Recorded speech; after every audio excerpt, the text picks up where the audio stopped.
Welcome back. Today we are going to solve the system by substitution.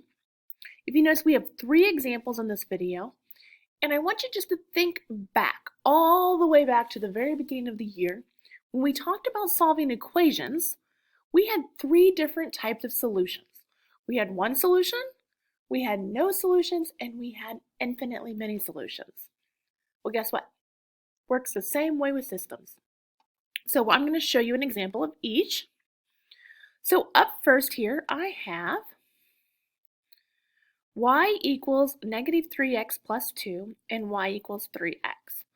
Now, if you notice here, look, they both have y equals. So that means we can just set them equal to each other because they both have a y equal. So negative 3x plus 2 equals, that's my first one. My second one is 3x. Okay, now I'm solving for x. I see that. I'm going to go ahead, since this x is by itself, I'm going to move this 3x over here. So negative 3x, to move it, I would add it. What I do to one side, I do to the other. So 3x and a positive and a negative, that will cancel, leaving us with 2 equals 3x and 3x gives us 6x. Now we are still solving for x, right? So I'm going to go ahead and divide both sides by 6.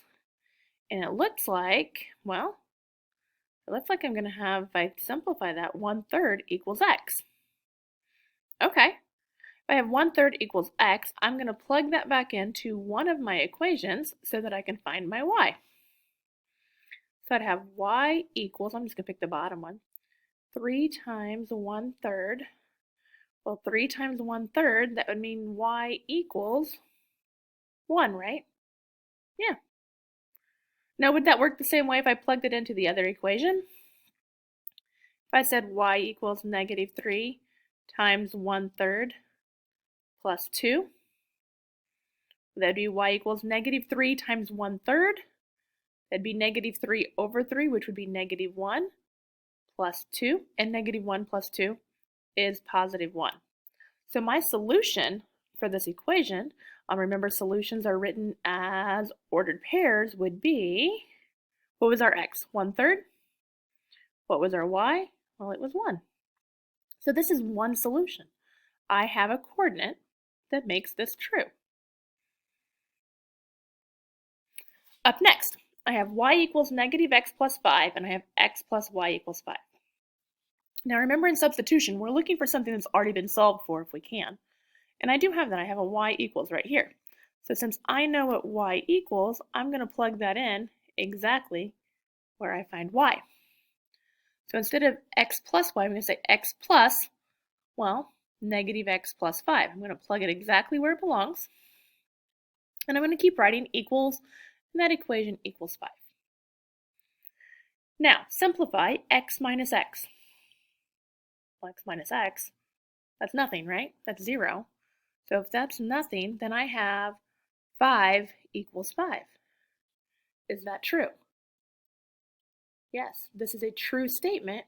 And because it's true, I can say, well, because this is true, and I no longer have a variable that has canceled out during the process of substitution. If you remember all the way back, when we don't have a variable left and we have a true statement, we have infinity. So we can call this infinitely many solutions. So infinitely many solutions. Meaning, no matter what number I plug in, it will always work. So that's kind of a cool one. And then we have one more example. I have y minus 1 equals 2x and y equals 2x minus 1. Substitution, I look for something that's already been solved for. So if you notice here, this y is all by itself. So I know that y is equivalent to 2x minus 1. So I'm going to put that right there. So I have 2x minus 1, right? Because it's 2x minus 1. That's the y part. And then I still have the negative 1 here. Equals 2x. I need to simplify here. I have 2 constants. So 2x minus 2 equals 2x. Now here, I have an x by itself over here, so I'm going to move this 2x over. I'm going to subtract it. It's positive. I undo positive with subtraction. 2x minus 2x will cancel, leaving me with negative 2 equals. Now be careful here. 2x minus 2x. Anything subtract itself is 0. So I have negative 2 equals 0. Well, no, that's false.